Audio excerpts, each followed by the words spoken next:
Welcome, everyone. We're going to start with our AAHCI-LAC webinar, Impact of Research During COVID-19. And I am going to give the floor to Dr. Eduardo Krieger from USP. Good afternoon. My name is Eduardo Krieger, and I am the Executive Director of the International Relations Office of our medical school, University of São Paulo. We are also in charge of the regional office of the Association Academic Health Center for Latin America and Caribbean. The present symposium on the impact of research during the COVID epidemic is an initiative of the regional office with the strong support of the headquarters of the association in Washington. Many thanks to President Cantor and to Abiba and Chris for making a very great job, as always. Thanks also to the competent staff of our office under the leadership of Talita Almeida.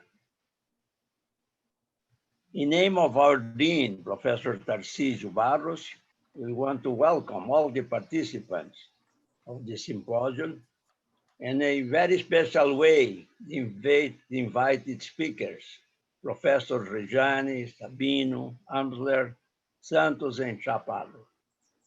Finally, it's my great pleasure to introduce the coordinator of the symposium, my great friend, Valeria Aoki, Professor of Dermatology of our medical school and Vice President of the International Relations Committee of our medical school. Please, Valeria, take the podium. Thank you for the great introduction, Professor Krieger. It's been an honor to have you all in this panel. I think we established this theme because in the last roundtable we had from our regional, from Latin America and Caribbean, we thought that maybe a webinar about all the research involved during COVID-19 and all the issues related to the research impact was a very relevant theme to discuss. So thank you all for sharing your experiences and your time. And I think we can have a lot of exchange during this 1 hour meeting. So I'd like to start with Professor Esther Sabino. She's a professor here at the Department of Infectious and Parasitic Diseases at the Medical School, University of São Paulo, one of our top researchers. And she's going to have some words about her overview about this impact of research during the pandemics. So Professor Sabino, please, you may start your talk. Okay, thank you very much for the invitation. I'm just gonna share my screen. And at the time of the epidemic, I was working with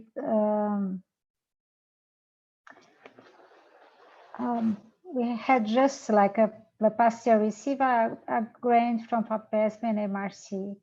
It was an international collaboration to study the arbovirus. And we were like trying to do and establish technologies to do real-time analysis of an epidemic. We didn't want to do any study like 2 or 3 years after an epidemic, but we want to bring in data that could help people. So we are very concentrated in trying to develop the technology to do this. And we were doing dengue sequence when the first virus arrived at the Institute of Tropical Medicine. So everything was ready to sequence the COVID, this first sample. And this gave us like a huge impact in the press, somehow much higher than I thought.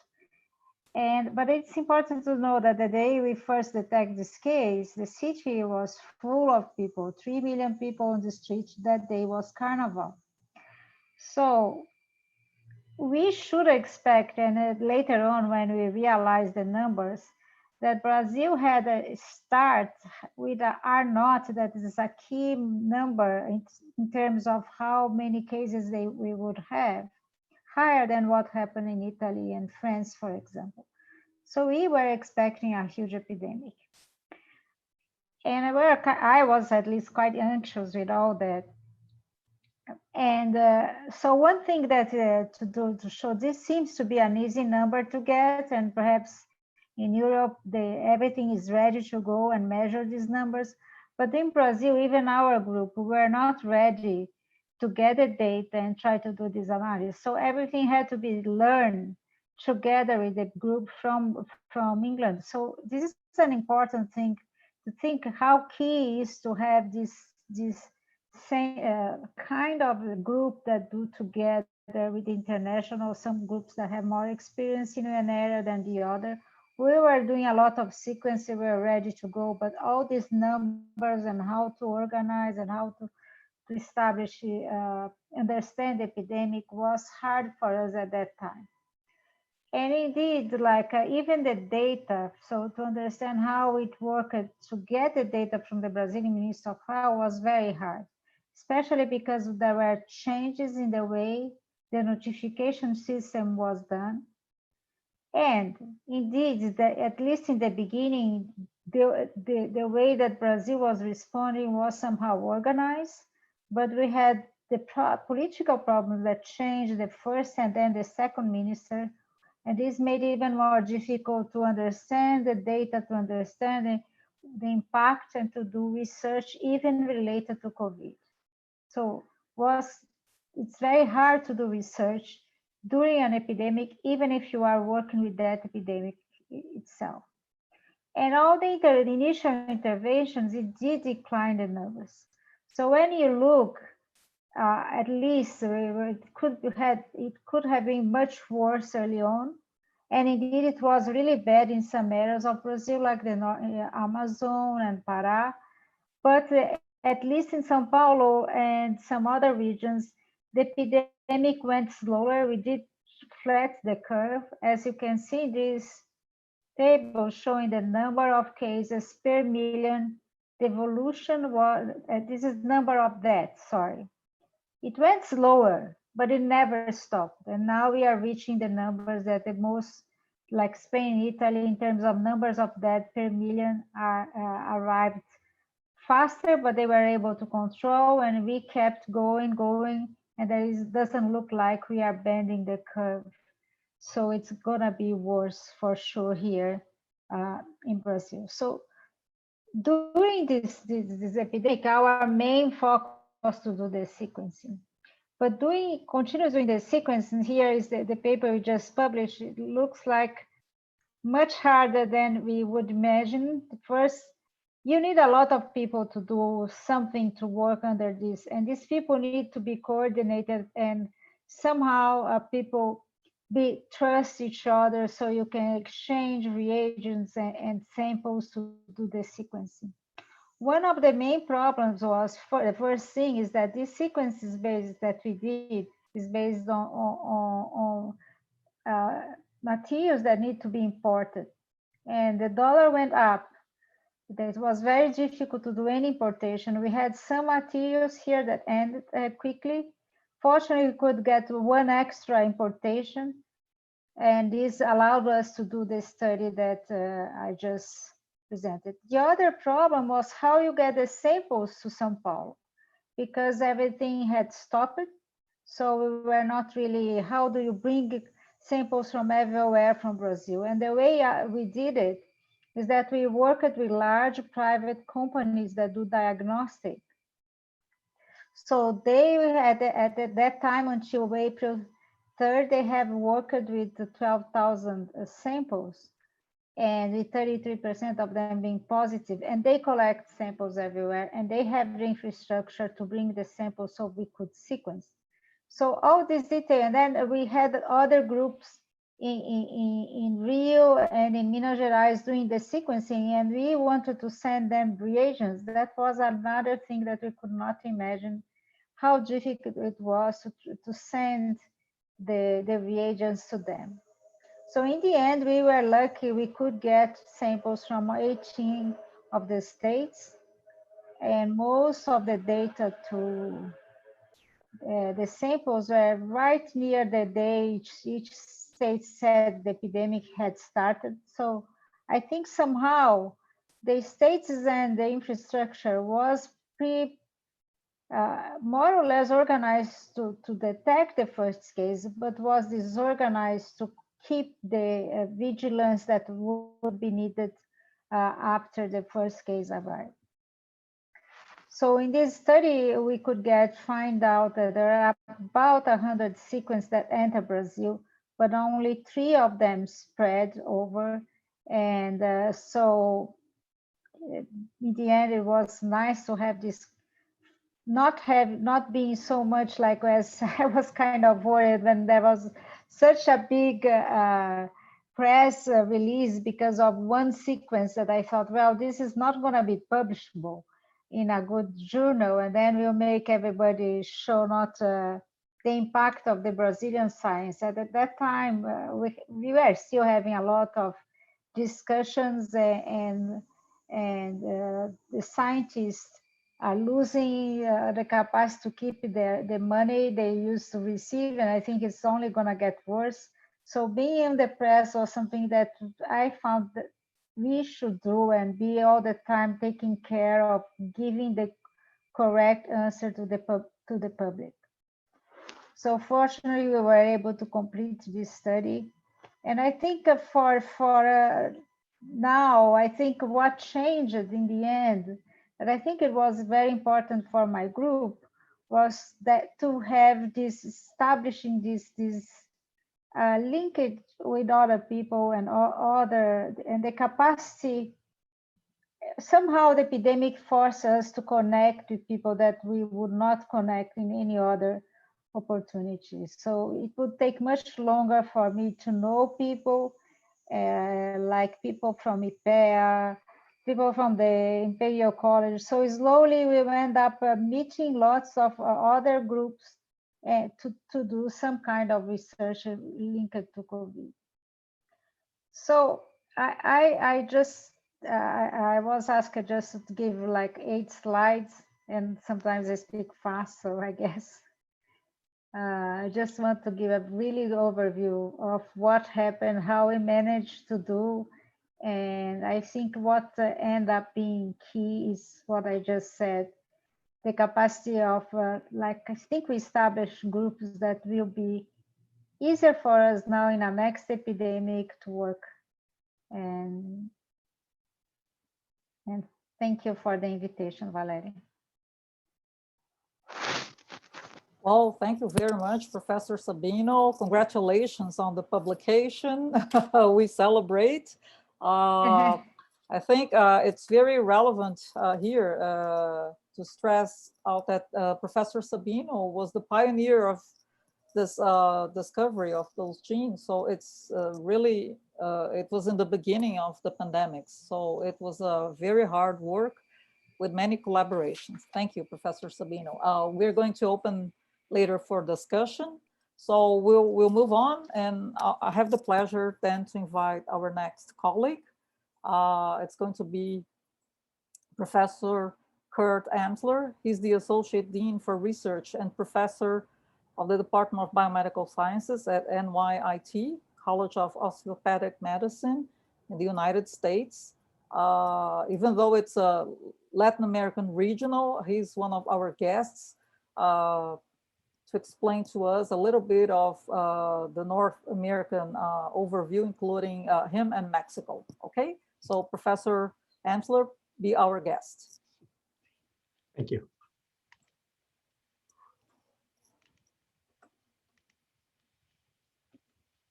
So when they asked me to present, I went through and just really trying to give an overview of what some of the places in the United States have gone through, what we've had to deal with.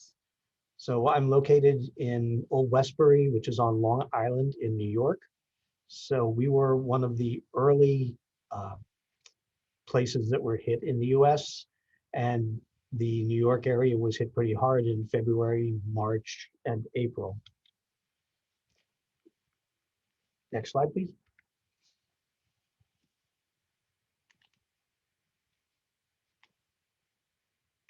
There.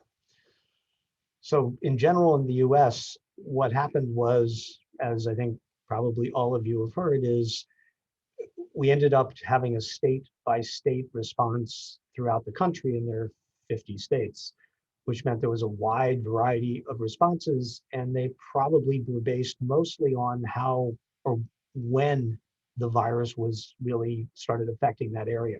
Some of the major metropolitan areas, Washington, DC, New York, Boston, San Francisco, Los Angeles, were affected very early, whereas some of the more rural areas of the country, the Midwest, in the South, Southwest, have been more affected recently. And based on what was being experienced at the time, the responses to that varied from complete lockdowns to there's no problem, go about your regular business. The effect it had on terms of the research was that there was, once this became accepted as being a significant infection and a significant pandemic, it increased the interest in viral infections and specifically coronaviruses, because for a lot of us, coronaviruses were considered to be the common cold and a few other things, but unlikely to be a serious pathogen from the standpoint of a pandemic that was lethal. And I think people were surprised and then had to really reevaluate their views. The kind of things that have been gained a lot of traction in the US have been things like the infection route. How does it get in, which is the ACE2, the mechanism by which the virus then has its effect, and the pathogenesis of the disease in terms of what's going on in the different organs where it's really migrated or evolved from a view that it was a pulmonary disease to more of, at least recently, more of a vascular potentially disease. And that really changes the way that people view it. I think I've seen some recent work that it early on was going to be a cytokine storm, which really caused the problems. And recently it's been perhaps it's more of a bradykinin storm than a cytokine. So there's still a lot of evolving interest. It's really spurred a lot of people in the infectious disease, particularly in the viral infections area, to think more about how viruses work and to really expand their view of it. The funding levels have been expanded from the standpoint of federal. There was increased funding that was targeted specifically for COVID-19. There's also been significant amounts of state level funding, as well as some of the pharmaceutical industry. They tend to be a little bit, in some ways, slower responding, but the federal and the state levels have really been bumped up. The research, government, federal, state, local, academic institutions have really jumped into it, and the pharmaceutical industry, obviously, for the effects of the disease and for other parts that it would really benefit from this. What that's done to the resources has been somewhat of a diversion from other areas. There hasn't been a wholesale diversion of resources into COVID-19 research, and that's probably a good thing. The minor diversion or the modest diversion is probably temporary, but that remains to be seen. There has been a new focus on public health and pandemic preparedness, which in recent years have fallen out of favor, and that increased focus on and increased resource allocation, I think, will be continuing on for the foreseeable future, really. I think that people have been scared enough that they will continue to be paying attention to that. Our medical school, which is NYT, College of Osteopathic Medicine, as I said, it's in New York. So at the outset of the problems in New York State, and particularly New York City, the governor designated biomedical research as an essential function, which meant that it could continue even with an overall shutdown to operations in the state. We then, within the medical school and with our parent organization, NYIT, had extensive discussions about what types of research should be allowed and what should be put on hold. Of course, most researchers consider their work essential, and so everybody wanted to continue, but that was going to be a serious challenge in the effort of social distancing. So in the interest of doing that, we did mostly a shutdown for the first couple of months and have been re-expanding as time has gone on after that. We made a conscious decision at this medical school not to try and jump in and build a COVID-19, SARS-CoV-2 research program. And the reason for that was really that most of our researchers are not focused on viral infection, and it just did not make a lot of sense. The area we have emphasized, which we think has a great deal of potential for the future, is in the area of community health and public health. We have a main campus in Old Westbury, as I said, in New York, but we actually have a second campus in Arkansas. And the differences in the response and the pattern of the disease pathogenesis between those two areas gives us a good comparison for how the disease spreads in a mainly urban area versus a more rural area. From a standpoint of what we did is, I said, March and April, the cases in New York were high, the death rate was high, so high infections, high death rate, and basically we shut down all research activities, maintained essential functions such as the animal facility, but basically nothing was going on.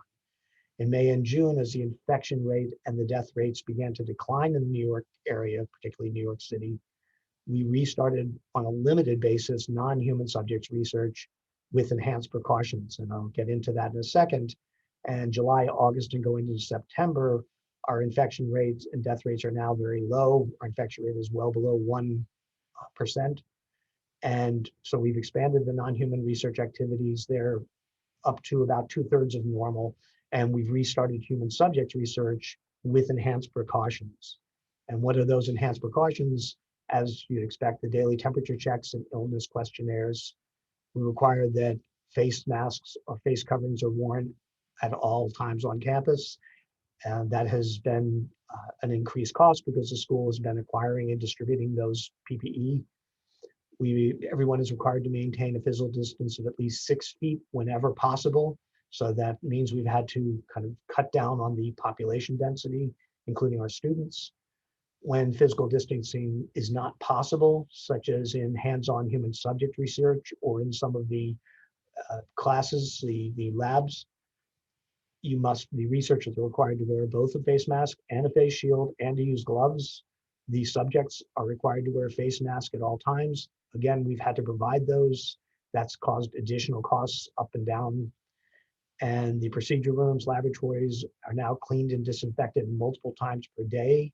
That's a tremendous increase in costs in terms of personnel time and supplies. And so what has that led to for the implications for the future for us at NYIT-Com, as well as for the US in general?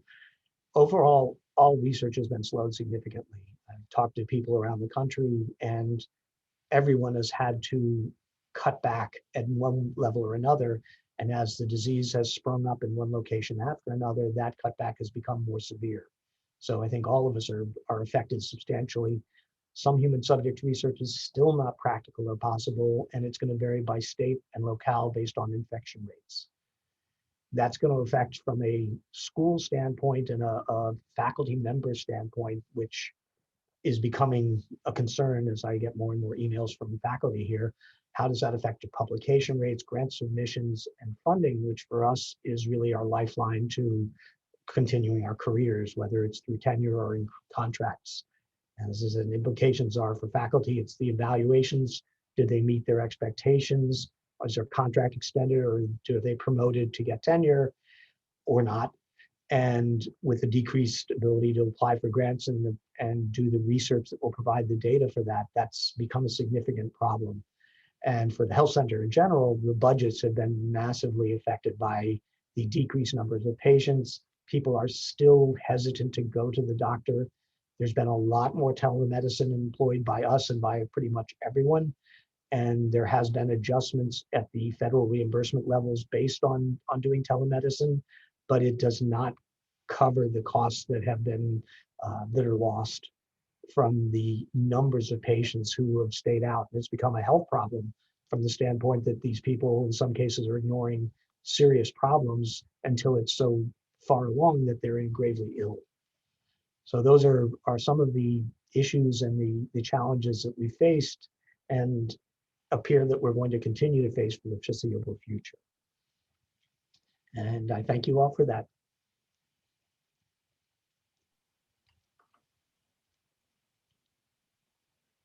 Thank you very much, Professor Amsler.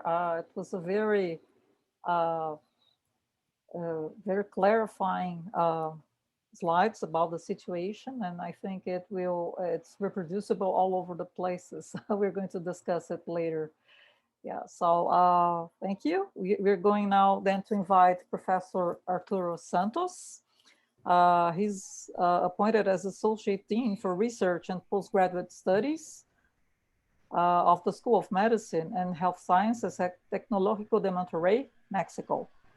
So he also leads the Applied Biosciences for Health Research Focus Group in the same institution, and is going to share then the Mexican experience regarding the research and the pandemics.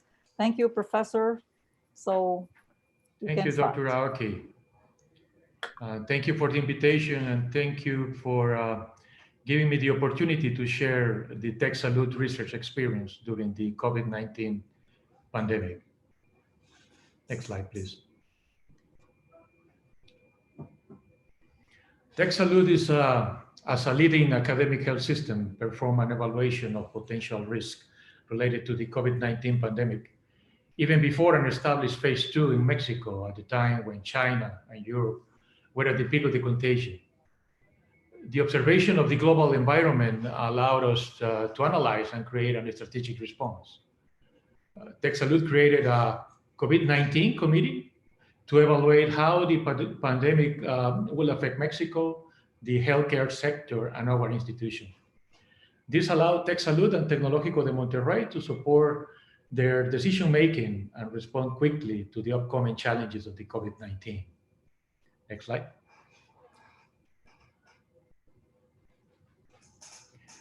Two main institutional research initiatives were developed.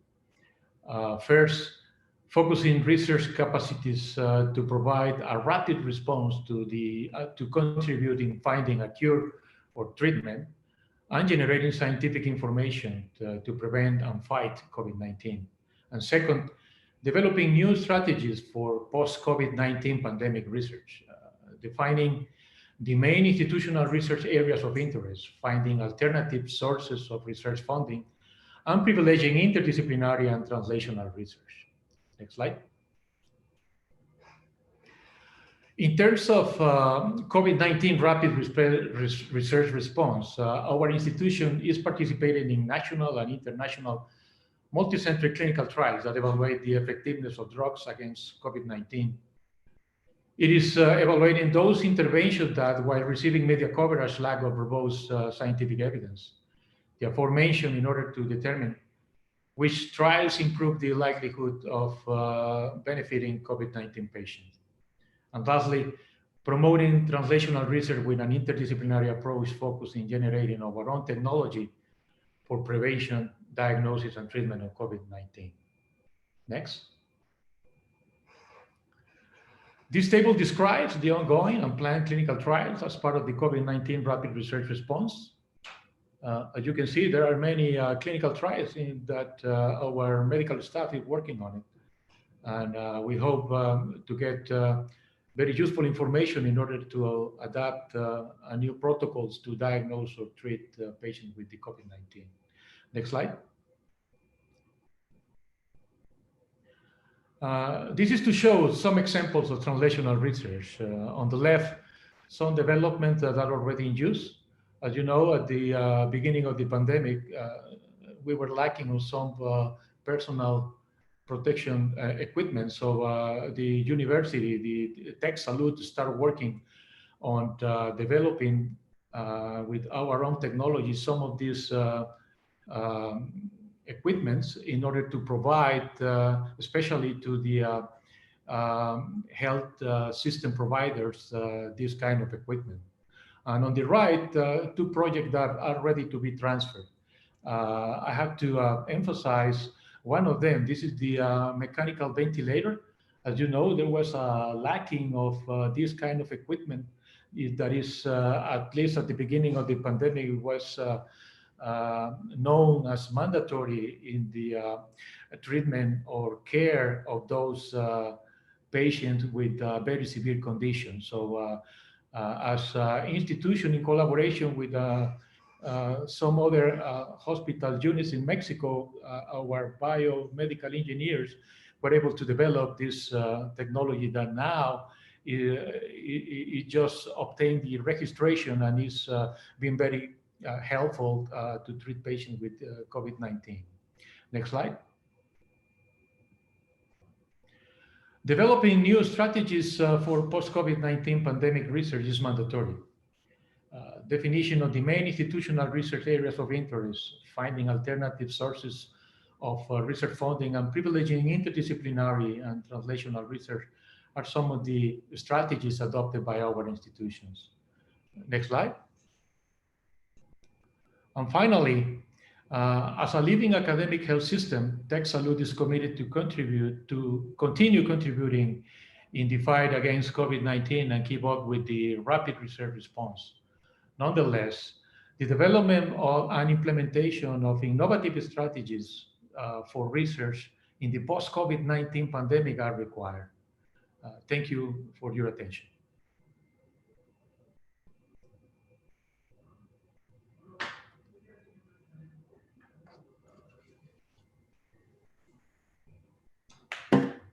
Thank you, Professor Santos, for your excellent talk. I think you gave us a great overview about the strategies that your institution has been doing and planning and organizing everything. So we're going to move to the next speaker, and it's Professor Carlos Fortaleza. He's also a Brazilian professor at a federal institution. Oh, I'm sorry, for a state institution, it's Faculdade de Medicina de Botucatu. So, hello, Professor, how are you doing? Hello, I'm very glad to be here. Professor Guraldo could not attend this meeting, so she asked me to come by, and I will be very happy to be among all those very inspiring researchers and to show a little bit of what we are doing in our medical school. I'll just share my screen now, if I may.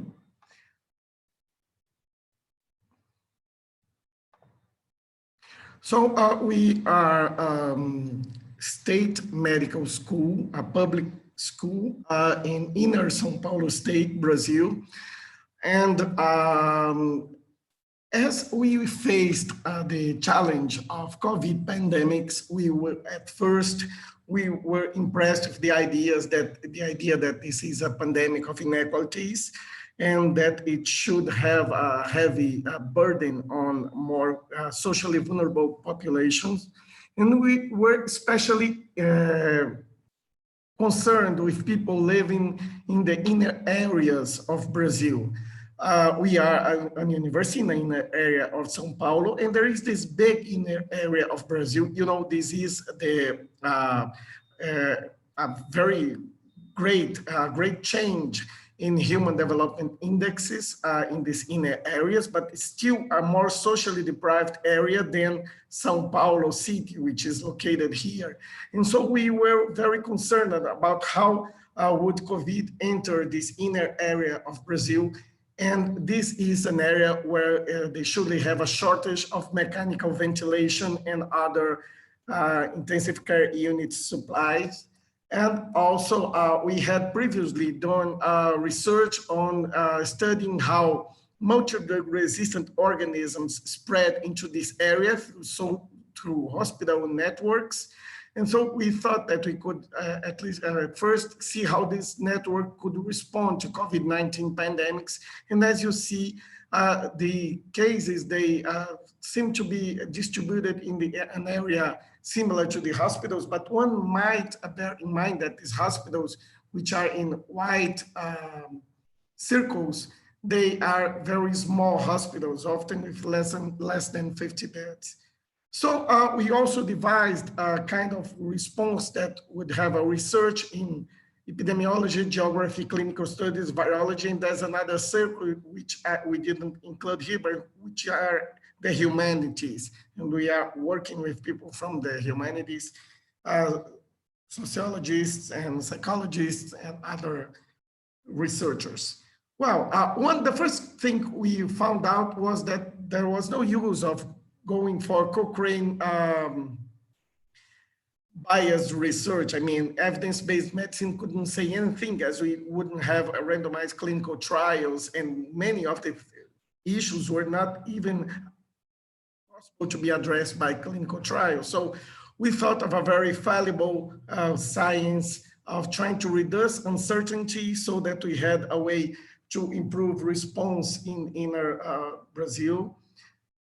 This is a summary of what was done here in Botucatu Medical School. We had a very special selection for COVID-19 projects in the postgraduate programs, had several research initiatives in molecular biology, modeling, epidemiology, randomized clinical trials, and also a big project in designing personal protective equipment.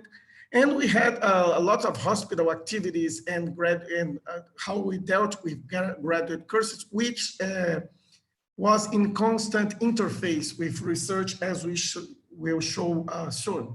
So this was in the very, very beginning of the pandemics. We modeled how pandemics would impact on several areas in inner Brazil, trying to find out what human costs we would have and how would be the burden, and if non-pharmaceutical strategies could work over there. And we found out that the people were in these places, and this is an area of old people, the less likely the mortality was to be high. And it's something we can discuss after that.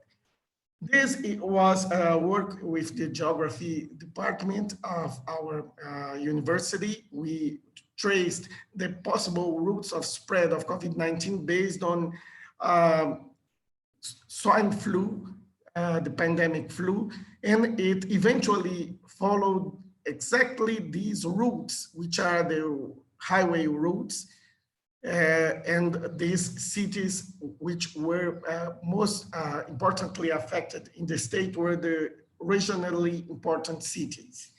And this is a study, this time using the data from health surveillance, and we saw that the pandemics had several phases. In the phases, they affected the cities, first the metropolitan areas, then the most important regional cities, printed here in red, then the secondary cities in yellow, then the green, then the rural cities which are presented in blue here. So it's something that spreads from more complex to less populated cities. Another concern was if the public health laboratories were able to deal with pandemics. So we performed time series analysis. This is joint point regression. And we see that the pandemics is always, this is a log chart, but you see that pandemic is growing faster and faster. And when you compare that to the increase in the public health laboratories capacity, the pandemics, it grows faster than the number of laboratories, even though Brazil departs on 3 laboratories which could diagnose the virus, and many other laboratories, which are these squares here, are they are certified for COVID-19 diagnosis over weeks. So this is another concern of us we have, is the concern about the non-pharmaceutical strategies. We have two non-pharmaceutical strategies. First, in March, when non-essential services were closed in São Paulo state, and then on May, the mandatory use of face masks was instituted, and we studied the impact of those measures. At first, it seems that the measure, the most important measure, was to the mandatory use of face masks. But when you see the RT, the reproductive number, the effective reproductive number, you see that the real measure that made difference was social distancing.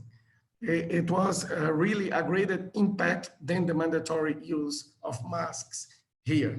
There is a lot of work ongoing. I am an epidemiologist, so therefore I am epidemiologically biased in what I am presenting here.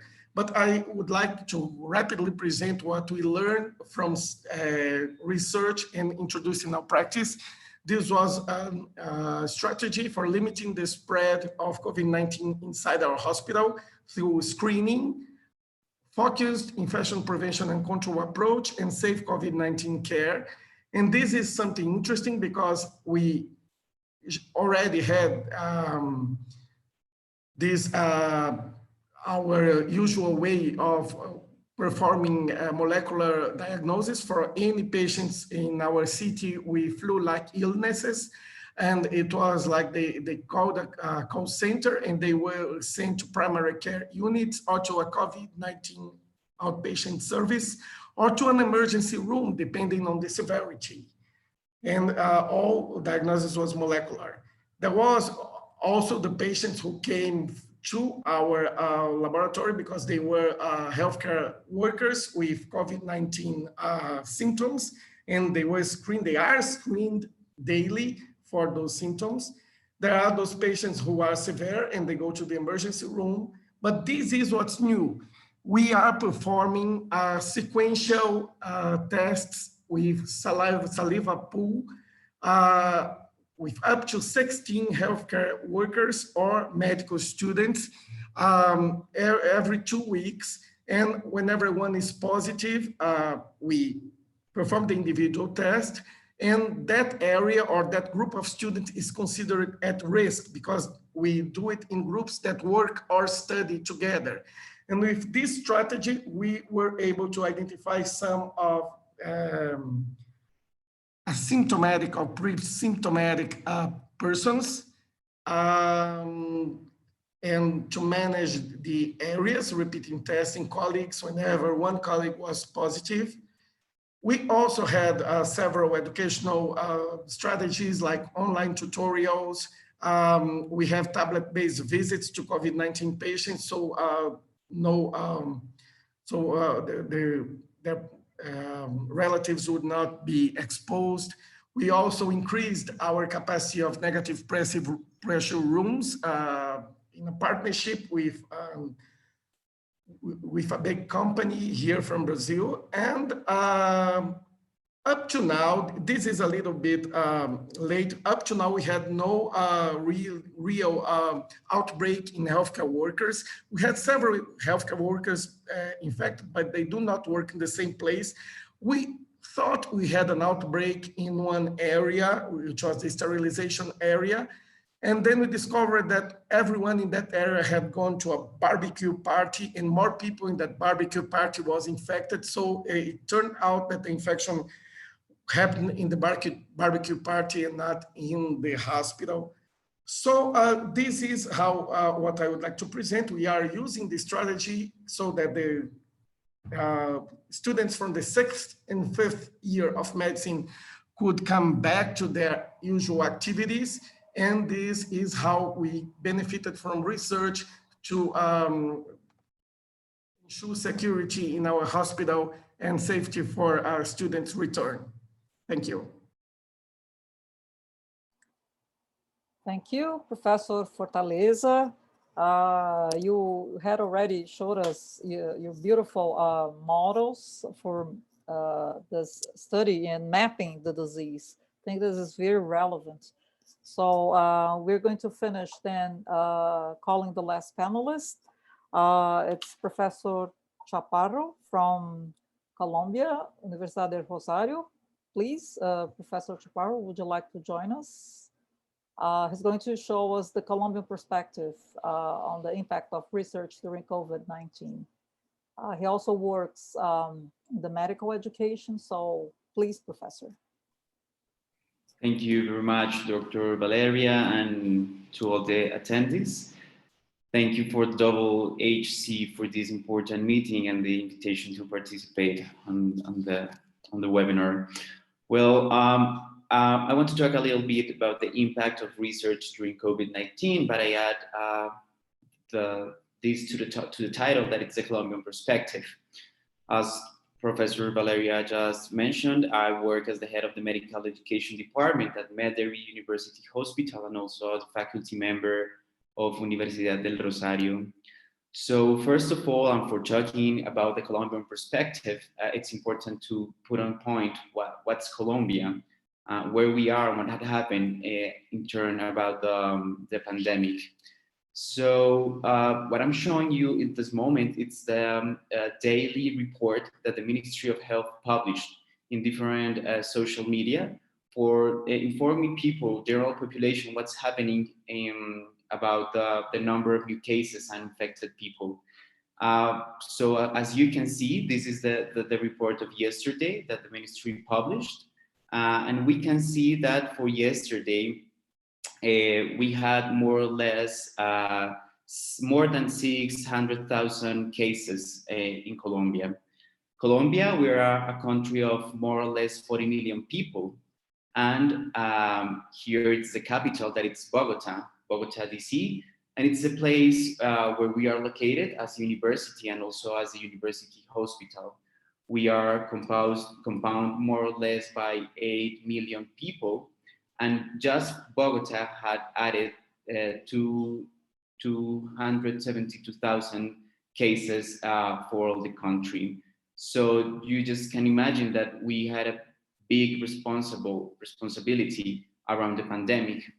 Also, it's important for you to know that we had one of the most longest quarantines from the region. We started our quarantine the last 23rd of March, and it just ended the 1st of September.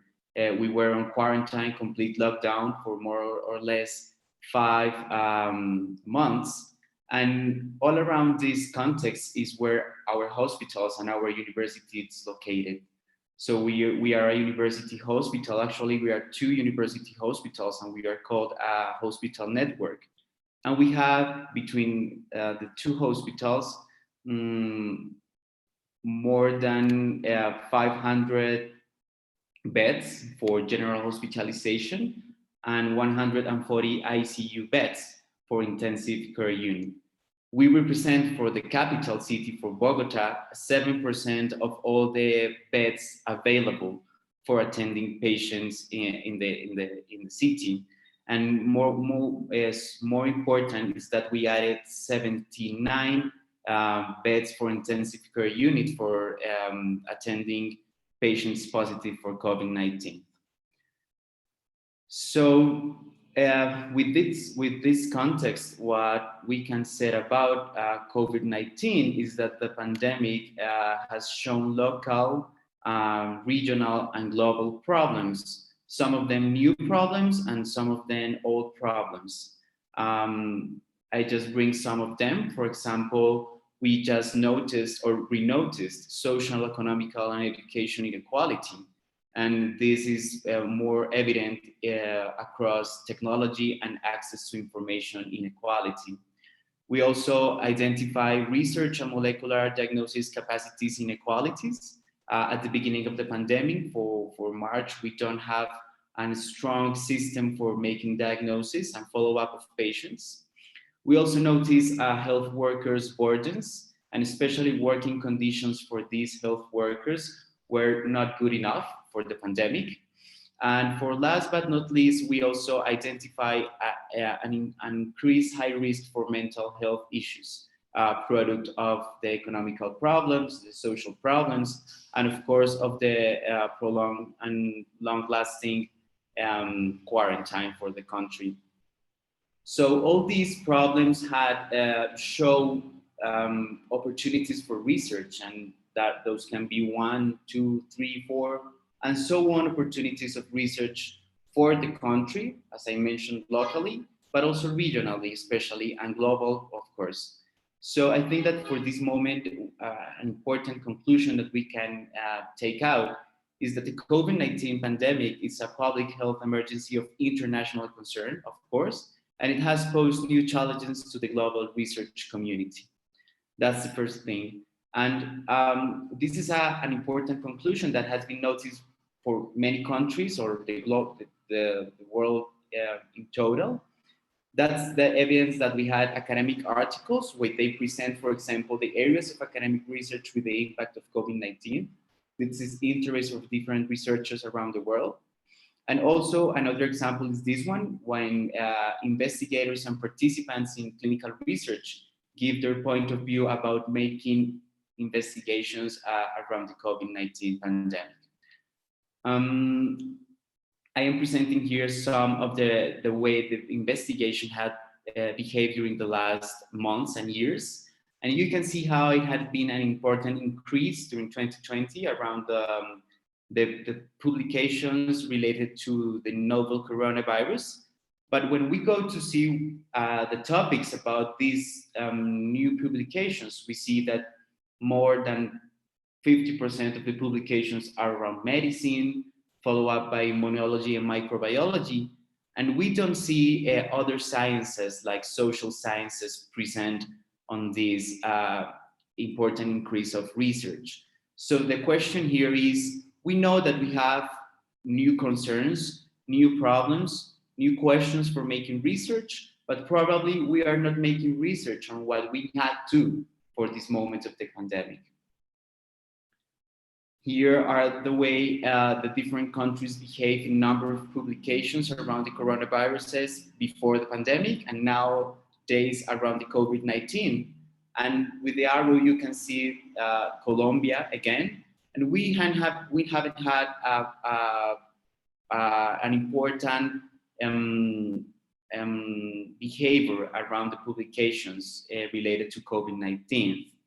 But it is changed for the last months, and I want to show you what happened in Colombia.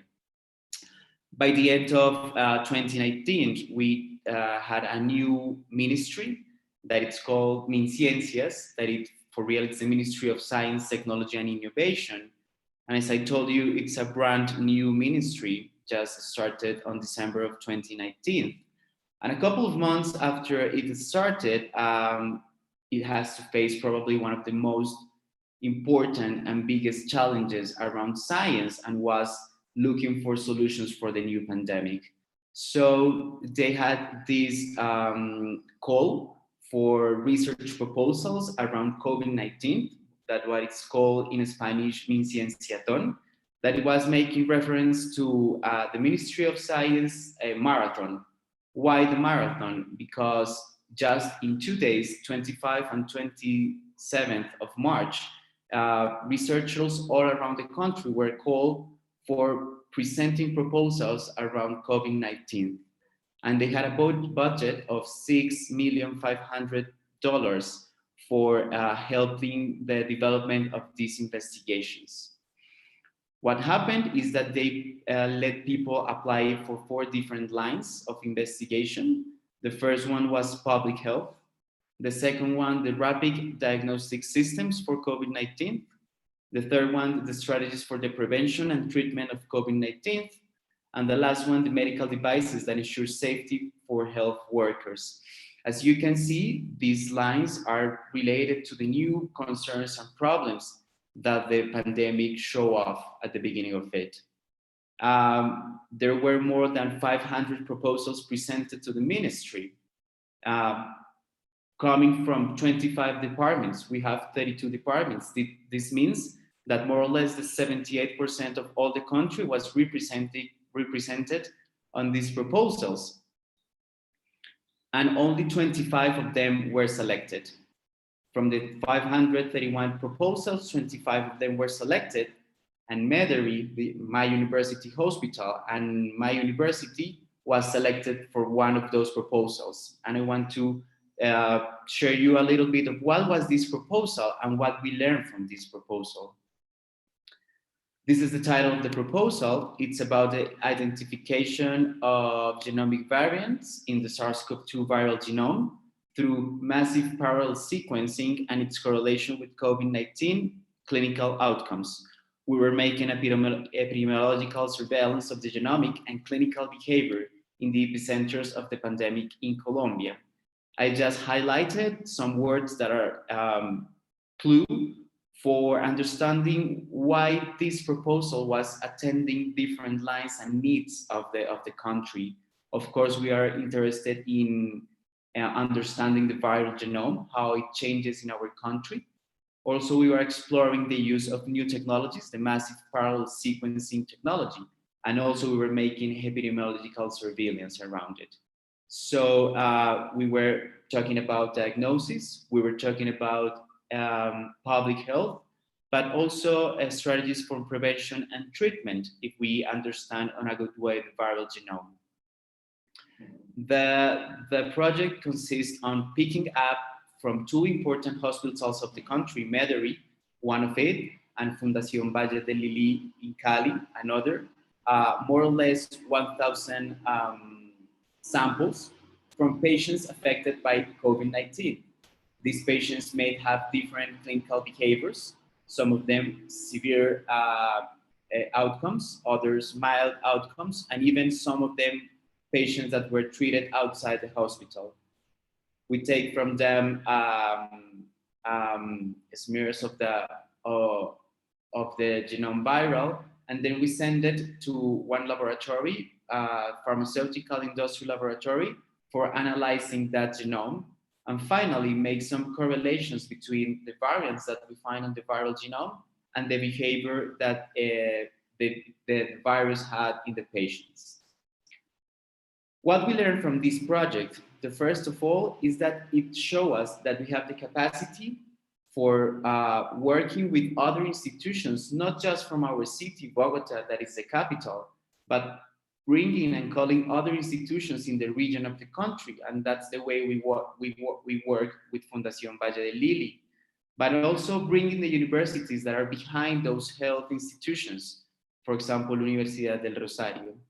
And last but not least, rescue and show up the importance of having support from the industry, from the pharmaceutical industry in this type of proposals. The second thing that we learned is the importance of having multidisciplinary and interdisciplinary teamworks. The team that is working on this proposal includes medical doctors, epidemiologists, geneticists. We also have chemical pharmaceuticals, among other important professions. And the last but not least, it also shows us the importance of making applied science and the translational research, how this proposal that it's from molecular biology can have an important impact on public health decisions. So the conclusions that we learned from the way the Ministry of Science managed the pandemic in Colombia, and also the opportunity that we had as an institution of participating and being selected, are these ones. The first of all is that the COVID-19 pandemic represents a bunch of novel opportunities for research, and we had to take care on synthesizing the scientific knowledge is more important than ever. As I show you, the number of publications is increasing, and we need to be really careful of what we publish and what we share with other people. The next one is the scientists have to and must to learn from this pandemic and learn these main things. First, to work in an interdisciplinary way, also accounts for institutions. I explain myself, academic institutions, universities, health institutions, hospitals, but also pharmaceutical industry institutions. Also, we need to strong multi-regional approaches to research concerns. And this accounts a local way. For example, we in Bogota working with Cali, another region, but also working with other countries in our region. And last, fast but safe research. We show with this marathon led by the Ministry of Science that we have the opportunities and we have the abilities, capacities to present rapid proposals, but we need to be careful with what we present. The next thing is the applied science. We have the opportunity to mobilize expertise. We made it on the marathon led by the Ministry of Science. It is important that this applied science help the policymakers and the emergency managers to take decisions. And we also had a responsibility to let people access to knowledge and information in all the country, not just the principal and biggest cities of each country. The fourth one, it's the avalanche of scientific research. We need to stop and look and explain myself. It's important to identify the gaps on the actual scientific knowledge and overlooked areas and decide if we need to give more money to those areas or probably use those money for unprotected research fields that had been forgotten in the time. For example, humanities. And last, the fifth conclusion that we can take from this is that the COVID-19 is not the first and for sure not the last pandemic. So we need to learn in terms of research from this one. So for a couple of years in the future, we are ready for attending the next pandemic. Thank you very much. Thank you very much, Dr. Chaparro. That was an excellent talk. I think you gave us a great overview of what is happening in Colombia and what are you seeking for right now. So now we're going to open, I would invite all the panelists to be on, and we're going to share some ideas and answer some questions. So let's start then with the questions. So first one is for Dr. Antler, but everybody's free to answer as well. So Dr. Antler, has a time frame been set for the return of research activities to pre-COVID levels? Tentatively, yes, but with a great deal of attention being paid to the current status in terms of infection rates and spread. If things go very well in this area, we hope to be able to return to a quasi pre-COVID level sometime in late October, early November.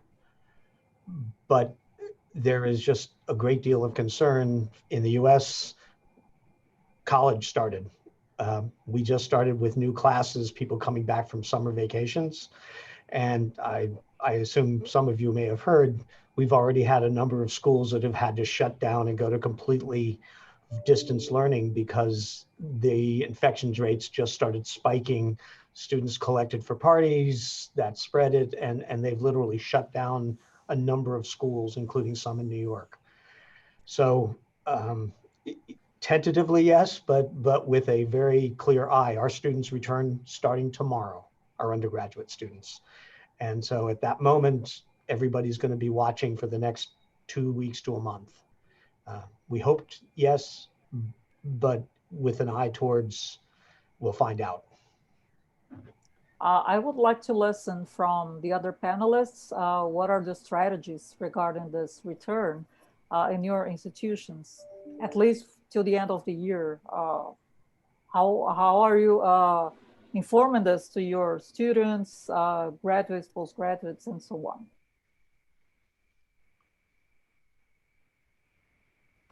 Well, yeah. I think I've showed you some of part of our strategy. We had our last years in the medical and nursing courses already returned.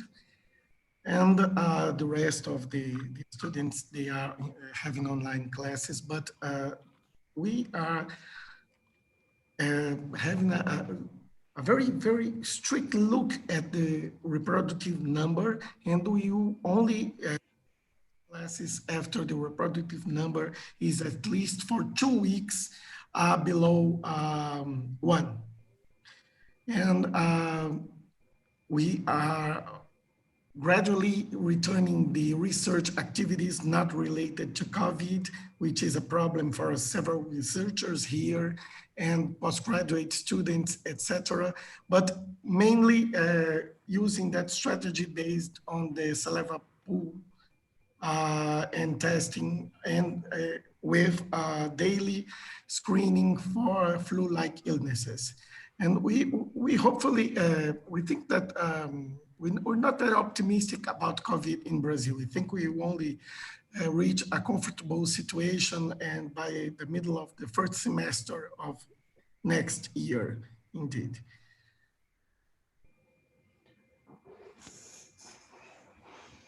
I should make some comments on that too.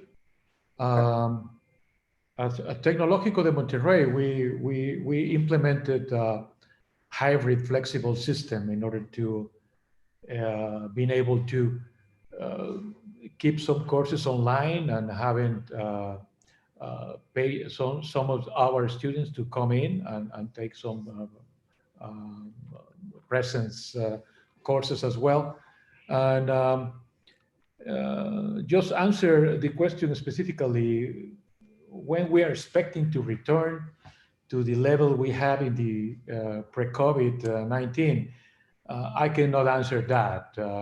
It actually depends on many factors that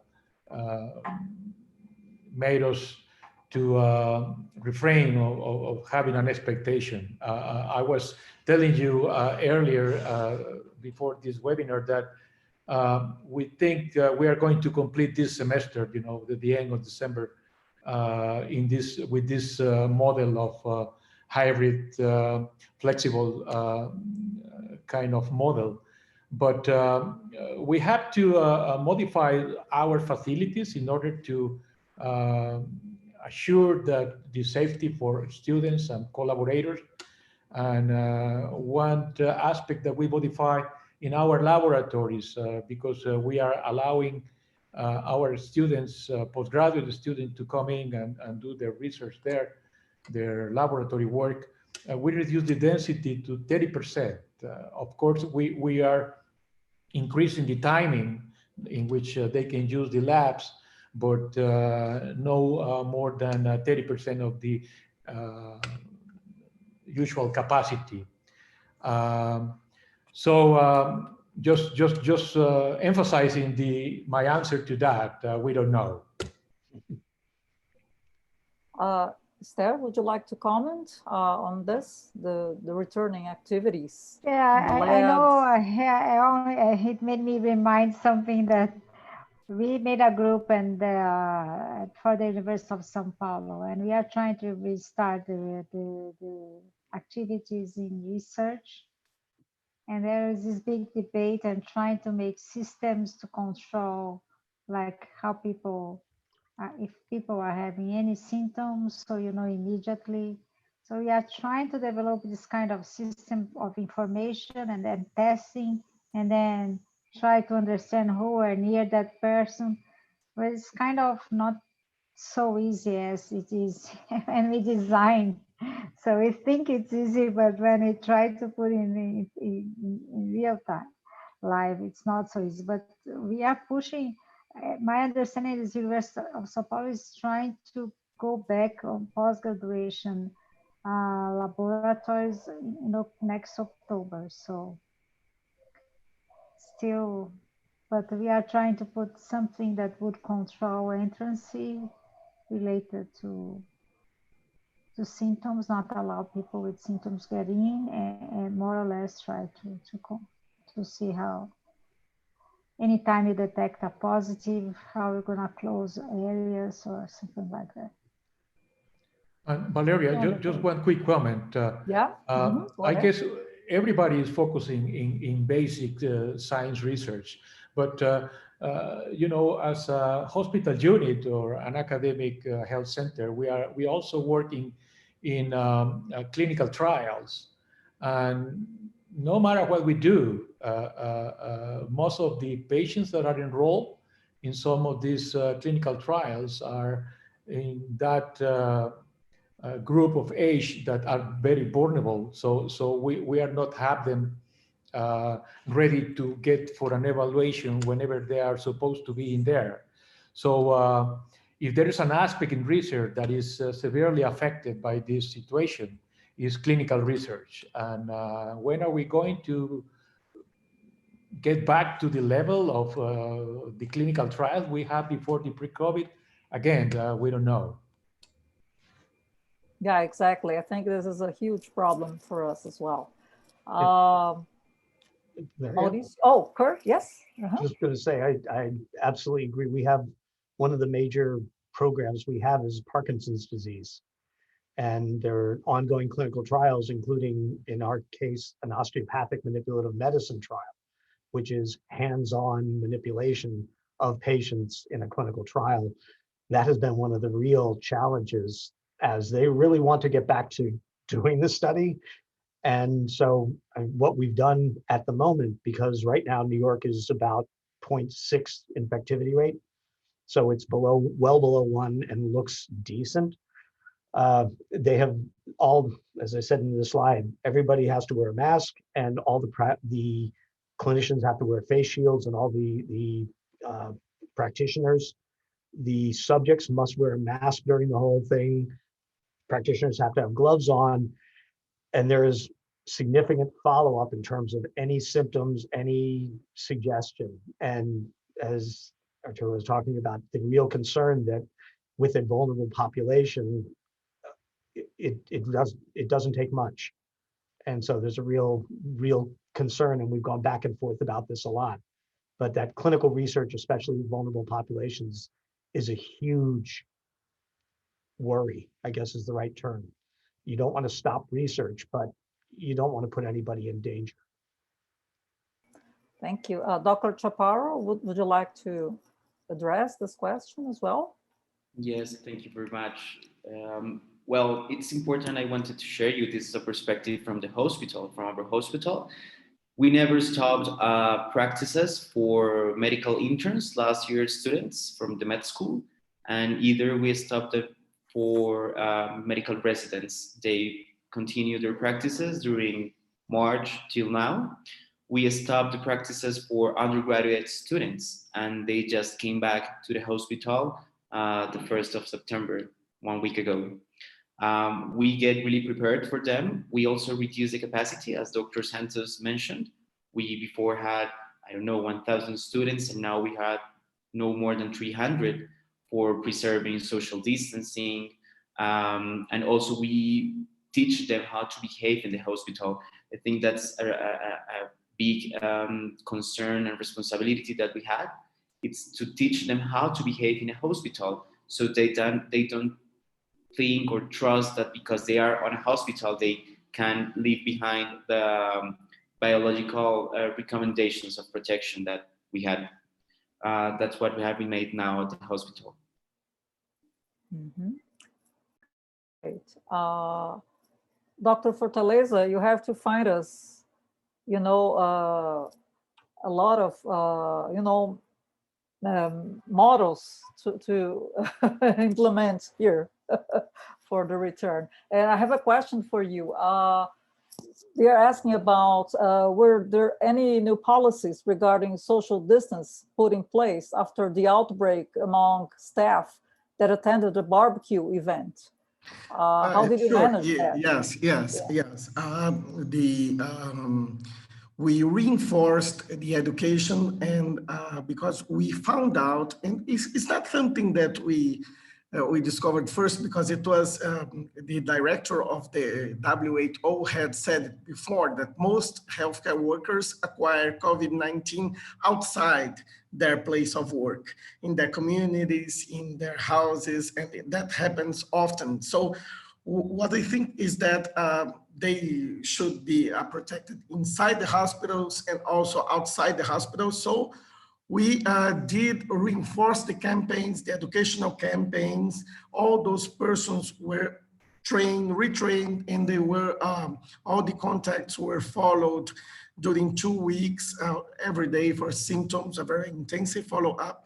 And we had several educational measures concerning acquiring COVID-19 outside the hospital. We unfortunately had another outbreak, but not in our hospital. It was in two COVID-19 nursing homes in our cities, where an employee from the two nursing homes, he introduced the COVID-19 in those nursing homes, and there were 13 residents infected and 6 died. And that was another situation in which our university helped with training people, training employees on how to behave in their communities to avoid being infected with COVID-19. So it really gave us a new focus, which is we not only have to protect healthcare workers inside the working place, but also to advise them to behave safely in their communities, in their families, and to comply with social distancing recommendations from our government. Okay, thank you. And I think I'll just leave a last question for you. How would you stimulate a student or a fellow that is doing research? How Dr. Amsler talked a lot about, insecurity about career, tenure tracks. How could you stimulate a student right now? This is one of the most difficult issues for me. I don't know for you. Would you like to comment on that? Please.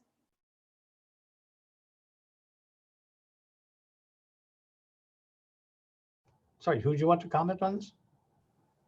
Dr. Kurt, I was going to ask, the last question would be, how would you stimulate a student to keep going into research, scientific discoveries, once we are facing all these problems and, insecurity in terms of careers, scientific careers, academic careers? How would you behave like a mentor in these terms?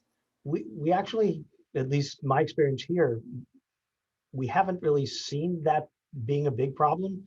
For example, applications to medical school are higher this year than they were previously, which I think most every one of us expected that they were going to drop this year. And in fact, they're higher. The students who are here who are doing research, both basic science and clinical, have been, to be honest, emailing me constantly saying, when can I go back and get back to my research? So they're not being scared away by it. In some sense, surprisingly so, but I think a lot of them take it as a challenge of what they're supposed to be doing, and that they really want to support and contribute to the effort. They see the danger. Certainly, I think everyone on this panel has examples of it, but certainly in the New York City metro area, looking at the numbers and totals, I think, again, I don't know how much was seen in Latin America, but in South America, but we had cases where refrigerated trucks were backed up to the hospitals to house the dead bodies that were overflowing the morgues. Every student at this school pretty much saw that. And rather than be scared away, they all really took it as a challenge, as a reason to contribute. So surprisingly, it hasn't been a matter of convincing them. It's actually been more of a challenge to say, wait, we want to make sure it's safe before you come back. So it's been a surprise, but a good one in that sense. Dr. Santos, any comments on that? Well, yeah, sure. As I mentioned in my talk, as an institution, we are planning to implement new strategies for research. Especially, we are very concerned about funding for the ongoing and future research that not related to COVID-19. And And these new strategies will be brand new, not just for students, will be brand new for professors as well, for all the collaborators at the university. So what we are doing is we are getting the students involved in the process. And specifically, we are privileging those projects that involve translational and interdisciplinary approach to try to solve some health problem. And we are expanding these to other disciplines. So we are not just focusing medicine or health sciences. We are inviting engineers, we're inviting lawyers, we are inviting some other schools to try to generate a comprehensive solution to a particular health problem. And we've been able to organize some focus groups with a strategic focus in order to do that. And one aspect that we have found is that the private sector, specifically the pharmaceutical industry, they are getting very interested in this approach. So that is a way to get the students interested in keep doing research, and in addition to feel fine and safe in terms of their career. Oh, that's great. So I think we are heading to our closure. Anyone would like to comment? Esther, Mauricio, Kurt, Arturo, Carlos? I would like just to add to your last question, Dr. Valeria. I think that if there's an historical milestone that shows the importance of research for humanity in general, is this pandemic. I think that it helped us, for us as researchers, to call young scientists and to make science more attractive to new generations. So I think that just, for example, what I present to you, that a Ministry of Science was created, and in a couple of months it gives a huge budget for making research around COVID-19. It's an excellent example of how research and science is finally gaining the space that it deserves from a long time ago. Well, yeah, that's very important. If there's no other comments, I would really like to thank you very much on behalf of the Association of Academic Health Centers, Latin American Caribbean Office. Thank you for your brilliant lectures, for sharing your ideas, and for stimulating us to keep going, right? And there's an invitation here, an open invitation to improve our collaborations. I think we all have this intent, and it's all open. And we're going to organize the regional here, a contest for medical students. So keep tuned. I think it's very important because they are the young generation that will keep going. And I think that the next step now would be the strategies for post-pandemic. I think we're starting this new movement, and the heterogeneity of our countries and regional specific questions have to be issued separately. But in general, promotion of sharing ideas, biobanks, research collaborations are always welcome. So thank you very much. Have a nice afternoon, and we'll keep in touch. And we are going to write, like a sum up of this meeting. So if you could collaborate with that, it could be a good newsletter for our regional. Thank you very much. Thank you very much. Thank you. Thank you, Professor Krieger, for stimulating us. You're our congratulations mentor. for your nice coordination. Congratulations to all the speakers for the wonderful presentation. And we need to learn to work together because this is important. Science in this pandemic show that it's essential to solve the problems, to advance knowledge, but mostly we need to join effort. We need to work together in Latin America and Caribbean. So this is the lesson that we need to learn in this pandemic. Thank you. Thank you, Thank you. Habiba, Chris, Talita, the office, the regional and the central office, the headquarters, for all the support, and for Dr. Cantor for this great opportunity. Thank you. Thank you, everyone. Great Thank job. you for your support. Thank you.